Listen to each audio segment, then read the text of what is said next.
बिस्मिल्लाहिर्रहमानिर्रहीम। अस्सलाम वालेकुम स्टूडेंट्स। आज हम पढ़ने जा रहे हैं रेस्पिरेटरी डिसऑर्डर्स का सेकंड पार्ट, जिसमें हम एम्फिसीमा, अस्थमा और निमोनिया को डिस्कस करेंगे। और ओवरऑल ये हमारे चैप्टर गैसियस एक्सचेंज का 5वां पार्ट है। ठीक है। एम्फिसीमा के बारे में लिखा गया है कि ये एल्वियोलाई की डिस्ट्रक्शन है। अगर आपको याद हो तो मैंने एल्वियोलाई के बारे में बताया था कि एल्वियोलाई जो है वो किसी भी लंग का फंक्शनल कंपोनेंट है। ये बेसिकली वो स्ट्रक्चर हैं जिनके अंदर गैसेस का एक्सचेंज हो रहा होता है ब्लड के साथ। आपको मैंने डायग्राम भी दिखाई थी कि एल्वियोलाई के इर्द गिर्द कैपिलरीज का नेटवर्क बहुत स्ट्रॉन्ग होता है, ताकि जो भी गैसेज एल्वियोलाई तक डिफ्यूज़ किए वो आसानी से जाके डिज़ोल्व हो जाए ब्लड के अंदर। ठीक है।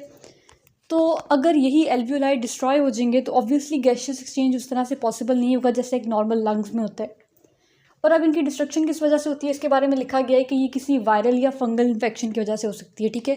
कोई ख़ास किस्म का वायरस या कोई ख़ास फंजाई अगर आपके जिस्म में एंटर हो जाए तो वो इन एल्वियोलाई की डिस्ट्रक्शन कॉज कर सकता है। एम्फिसीमा के बारे में पहली लाइन में लिखा गया है कि जब किसी भी वायरल या फंगल इन्फेक्शन की वजह से एल्वियोलाई डिस्ट्रॉय हो जाते हैं तो उनके बड़े बड़े सैक्स बन जाते हैं। मतलब 2-3 एल्वियोलाई जो हैं वो आपस में फ्यूज़ करके एक बड़ा एल्वियोलाई बना देते हैं। ठीक है, जैसे आप इस डायग्राम में देख रहे हैं। और फिर क्या होता है कि सरफेस एरिया गैसियस एक्सचेंज के लिए कम हो जाता है। अब ये बात अक्सर बच्चों को समझ नहीं आती कि अगर कोई चीज़ बड़ी हो रही है तो उसका सरफेस एरिया कैसे डिक्रीज़ कर गया। अब इसकी मिसाल मैं आपको देती हूँ कि आप ले लें कोई बर्फ़ का बड़ा सा पत्थर, या जैसे नमक की कान से नमक के पत्थर आते हैं वैसा आप एक नमक का पत्थर ले लें। ठीक है। और आप 2 अलग-अलग बाल्टियों के अंदर पानी ले लें और उनको मेल्ट करने के लिए उनके अंदर डाल दें। आप इंतज़ार करें और देखें कि जो बर्फ़ है वो भी पिघलने में काफ़ी टाइम लेगी, इसी तरह जो नमक है वो भी हल होने में काफ़ी टाइम लेगा। लेकिन अगर इसी बर्फ़ को तोड़ के आप छोटे छोटे टुकड़े कर देंगे और नमक के भी, तो फिर वो काफ़ी जल्दी हल हो जाएंगे। क्यों? क्योंकि वो जो बर्फ़ का एक बड़ा पत्थर था उसको सिर्फ 4 कोनों से पानी ने सराउंड किया हुआ था, तो आहिस्ता आहिस्ता वो मेल्ट हो रहा था। लेकिन अब आपने जब उसके छोटे छोटे टुकड़े कर दिए तो उसके हर पत्थर को चारों तरफ से पानी ने अपने इर्द गिर्द लपेटा हुआ है। ठीक है। तो अब वो काफ़ी जल्दी मेल्ट हो जाएंगे। बिल्कुल इसी तरह अगर एल्वियोलाई छोटे छोटे थे तो उनके इर्द गिर्द हवा आसानी से हर एक के गिर्द फिर रही थी। ठीक है। इसी तरह ब्लड की वेसल्स भी। लेकिन अगर अब आपने उनको तबाह करके एक बड़ा सा स्ट्रक्चर बना दिया है तो फिर क्या है कि अब हवा उस तरह आसानी से हर एक एल्वियोलाई के इर्द गिर्द तो नहीं जा सकेगी। तो गैसियस एक्सचेंज, जो हवा बाहर से आई है उसमें से ऑक्सीजन और कार्बन डाइऑक्साइड का ब्लड के अंदर डिज़ोल्व होना काफ़ी मुश्किल हो जाता है। अब जब एल्वियोलाई की डिस्ट्रक्शन हो जाएगी तो फिर लंग्स वापस अपनी उस हालत में नहीं आ सकेंगे जिस तरह वो स्पॉन्जी स्ट्रक्चर था, एक स्पॉन्ज की तरह कि जो दोबारा से आप उसको स्क्वीज़ करते हैं, आप उसको दबाते हैं लेकिन वो वापस अपनी असली हालत में आ जाता है। इसी तरह आपके लंग्स हैं कि हवा उनके अंदर आती है जाती है, वो कभी फूलते हैं कभी सिकुड़ते हैं लेकिन वापस अपनी हालत में आ जाते हैं। लेकिन अब जब एल्वियोलाई की डिस्ट्रक्शन होगी है तो जब आप सांस लेंगे एक बार तो वो एक्सपैंड करेंगे। ठीक है। क्योंकि सांस को अंदर लेके आना उन्होंने हवा को, लेकिन अब उनको बाहर निकालने के लिए जो जितना सुकड़ना उनको चाहिए था एल्वियोलाई को वो उतना ज़्यादा नहीं सुकड़ते। ठीक है। तो इस तरह कुछ हवा जो है वो हर वक्त आपके लंग्स के अंदर ट्रैप रहती है और पूरी तरह से आपके जिस्म से बाहर निकाली नहीं जा सकती। अब इसकी अलामात लिखी गई हैं कि एम्फिसीमा के पेशेंट्स में क्या अलामात नज़र आएंगी। जिस तरह मैंने आपको ब्रोंकाइटिस पढ़ाते हुए बताया था कि जो पेशेंट्स हैं वो बार बार खांसेंगे, उनको बुखार चढ़ेगा, वो कोई भी फिजिकल एक्सरसाइज करेंगे तो उनको उसी वक्त सांस चढ़ने लग जाएगा। ठीक है। वो जल्दी जल्दी सांस लेंगे, शॉर्टनेस ऑफ ब्रेथ होगी। बिल्कुल इसी तरह की अलामात एम्फिसीमा के पेशेंट्स में भी पाई जाती हैं। पहली अलामात में लिखा हुआ है कि इनके लिए भी शॉर्टनेस ऑफ ब्रेथ वाले सिम्टम्स नज़र आएंगे। ठीक है। मतलब वो कोई भी काम करेंगे तो उनको उसी वक्त जो है वो सांस तेज़ तेज़ लेना शुरू कर देंगे, शॉर्टनेस ऑफ ब्रेथ हो जाएगी। उसके अलावा फटीग मतलब थकावट होगी। और ये कि दूसरी जो रेस्पिरेटरी ट्रैक्ट की इन्फेक्शंस हैं, ब्रोंकाइटिस, निमोनिया वगैरह, ये इनके अंदर बड़ी आसानी से हो जाएगा। और उसके अलावा ये कि इनका वज़न बहुत ज़्यादा गिरने लग जाएगा। अब जब पेशेंट को पता चलता है ना कि उसको एम्फिसीमा है तो पहले से ही उसके 50 से 70% लंग्स डिस्ट्रॉय हो चुके होते हैं। मतलब पेशेंट को इतने अरसे तक अंदाज़ा ही नहीं हो पाता, वो थोड़ी थोड़ी फटीग को, थोड़ी थोड़ी थकावट को या सांस चढ़ने को जो है वो इतना सीरियस नहीं लेते। और जब उनको पता चलता है तो उनके लंग्स तकरीबन 70% डिस्ट्रॉय हो चुके होते हैं। ठीक है। और तब अगर देखा जाए तो उनके ब्लड के अंदर जो ऑक्सीजन का लेवल है वो भी नॉर्मल से काफ़ी कम हो चुका होता है। क्यों? क्योंकि काफ़ी अरसे से ऑक्सीजन अच्छी तरह ब्लड के अंदर डिज़ोल्व नहीं हो पा रही होती। और ये कि जिन पेशेंट्स के अंदर ये मसला पाया जाता है ना, आप देखेंगे कि उनके ना स्किन का रंग भी थोड़ा ब्लू ब्लू होता है जिस तरह निमोनिया के पेशेंट्स का होता है। एम्फिसीमा को आप इस एनिमेशन से भी समझ सकते हैं कि अगर आपकी बॉडी के अंदर कोई भी इरिटेंट आ गया, मतलब कोई भी वायरस या फंजाई वगैरह आ गया है, तो अब वो आके आपके लंग्स में एल्वियोलाई में सेटल डाउन कर जाता है। उसको निकालने के लिए आपकी बॉडी जो है वो एक रिस्पॉन्स जनरेट करती है जिसको इन्फ्लेमेटरी रिस्पॉन्स कहते हैं। बिल्कुल इसी तरह जिस तरह आपको कहीं पे अगर चोट लग जाती है तो वहाँ पे इन्फ्लेमेशन हो जाती है, सोजिश वगैरह। उसका मकसद ये होता है कि उस जगह पे ब्लड की सप्लाई बहुत ज़्यादा की जा सके ताकि उसको जल्दी से रिकवर किया जाए। और उस चीज़ को बाकी सारी जगह से, पूरी बॉडी से इसलिए भी हाईलाइट करना ज़रूरी होता है ताकि एंटीबॉडीज़ वगैरह को पता चले कि हमने यहाँ पर जाके जो है वो प्रोटेक्शन वाला काम करना है अपना। इसी तरह एल्वियोलाई में भी इन्फ्लेमेशन का रिस्पॉन्स जनरेट होता है, जिसकी वजह से काफ़ी ज़्यादा जो है वो म्यूकस वगैरह सिक्रीट हो जाता है। अब दूसरा ये कि वो जो इरिटेंट है कोई भी, वो आपके एल्वियोलाई की डिस्ट्रक्शन कॉज करता रहता है और आहिस्ता आहिस्ता उनका सरफेस एरिया जो है वो काफ़ी ज़्यादा डिक्रीज़ कर जाता है और एल्वियोलाई इतने बड़े हो जाते हैं कि वो वापस अब अपनी असली हालत में नहीं आ सकते और ऑक्सीजन और कार्बन डाइऑक्साइड वगैरह उनके अंदर ट्रैप रहती है। तो हम तीसरी बीमारी की तरफ जो कि है निमोनिया। इससे पहले आप पढ़ के आ चुके हैं ब्रोंकाइटिस जो कि एयर पैसेजवे की बीमारी थी। इसी तरह एम्फिसीमा जो थी वो एल्वियोलाई की डिस्ट्रक्शन थी और एल्वियोलाई क्योंकि लंग में पाए जाते हैं तो वो भी एक लंग की डिजीज़ हुई। बिल्कुल इसी तरह निमोनिया जो है ये भी लंग का इन्फेक्शन है, ठीक है। अगर निमोनिया दोनों लंग्स का होगा तो इसको हम डबल निमोनिया कहते हैं।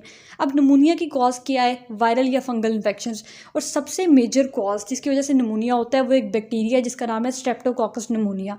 अब आपने याद रखना है कि जब भी आपने अपने पेपर के अंदर बैक्टीरिया का नाम लिखना है ना, या कोई भी और साइंटिफिक नेम, आपने उसको अंडरलाइन ज़रूर करना है, ठीक है। अगर आपको याद हो तो आपने 9th क्लास में बायोडाइवर्सिटी वाले चैप्टर में पढ़ा था कि जब भी कोई साइंटिफिक नेम लिखा जाता है उसको अंडरलाइन किया जाता है या फिर उसको आइटैलिक स्टाइल में लिखा जाता है, ठीक है।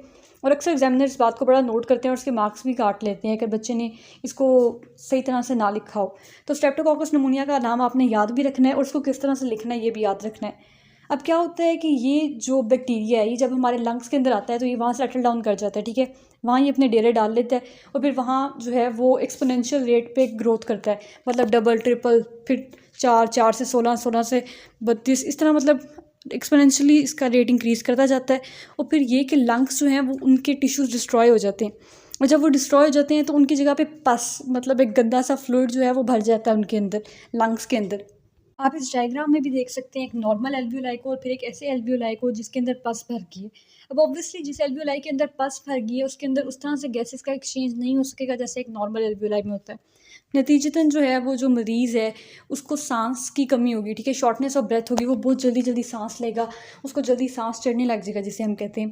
दूसरा ये कि गैसेस एक्सचेंज क्योंकि अच्छी तरह से हो नहीं पा रहा तो फिर ये कि पेशेंट की स्किन का कलर भी बदल जाएगा। अब वो स्किन का कलर क्यों बदलता है? क्योंकि उसके अंदर ऑक्सीजन की बहुत कमी है और जब भी किसी बंदे के अंदर सांस की कमी होती है ना, ये ऑक्सीजन का लेवल डिक्रीज़ करता है उसके जिस्म में, तो आप देखेंगे कि उसका रंग नीला होने लग जाता है। अक्सर आप देखते हैं कि बहुत ठंडे इलाकों में जाए ना, तो अगर किसी को बहुत ज़्यादा ठंड लगी हो और उसको सांस की कमी हो रही हो ज़्यादा हाइट पे जाके, तो उसका रंग नीला होने लग जाता है, ठीक है। इसी तरह निमोनिया के पेशेंट्स में भी होता है क्योंकि उनको ऑक्सीजन की कमी होती है। आगे लिखा भी गया आपकी बुक में कि पुअर ऑक्सीजनेशन ऑफ ब्लड की वजह से ये होता है। अब पेशेंट के अंदर क्या अलामात पाई जाएंगी कि जिनको देख के आपने अंदाज़ा लगाना है कि इसको निमोनिया है। एक तो ये कि उसको बुखार बहुत ज़्यादा चढ़ेगा, दूसरा ये कि वो कांपेगा, शिवरिंग होगी, ठीक है। तीसरा ये कि जब वो खांसेगा तो साथ बलगम आएगी, कफ होगी विद स्पटम प्रोडक्शन, ठीक है। अब इसको ट्रीट करने के लिए लकीली वैक्सीन्स अवेलेबल है और एंटीबायोटिक्स दी जा सकती हैं क्योंकि बैक्टीरिया कॉज कर रहा है बीमारी, तो एंटीबायोटिक्स से इसे ट्रीट किया जा सकता है। और जब तक ये एंटीबायोटिक्स डिस्कवर नहीं हुई थी तो तकरीबन 1/3 पेशेंट जो है ना, 1/3 मरीज़ निमोनिया के, वो इस बीमारी की वजह से मर जाया करते थे।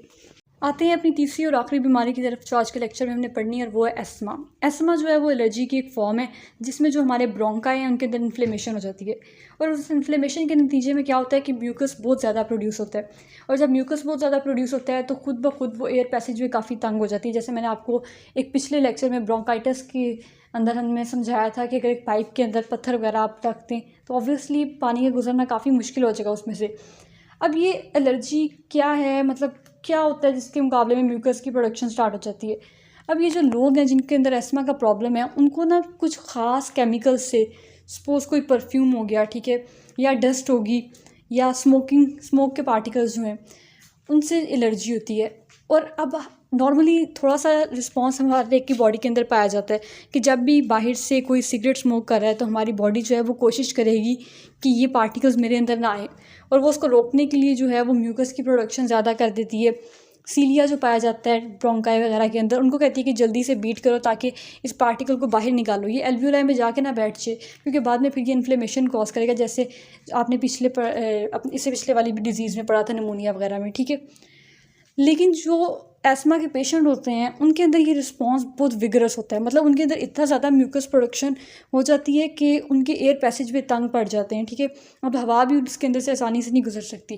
जैसे आप इस डायग्राम में देख रहे हैं कि एक नॉर्मल ब्रोंकस है, ब्रोंकस ब्रोंकाई की सिंगुलर फॉर्म है, ठीक है, तो इसका डायमीटर काफ़ी ज़्यादा है। लेकिन इसके मुकाबले में अगर कंस्ट्रिक्टेड ब्रोंकस को देखें तो उसके अंदर एक तो ब्रोंकस खुद ब खुद भी कंस्ट्रिक्ट करके ताकि मज़ीद कोई एलर्जन जो है वो उस रास्ते से लंग्स के अंदर ना जाए, और दूसरा ये कि म्यूकस की प्रोडक्शन भी ज़्यादा होगी है।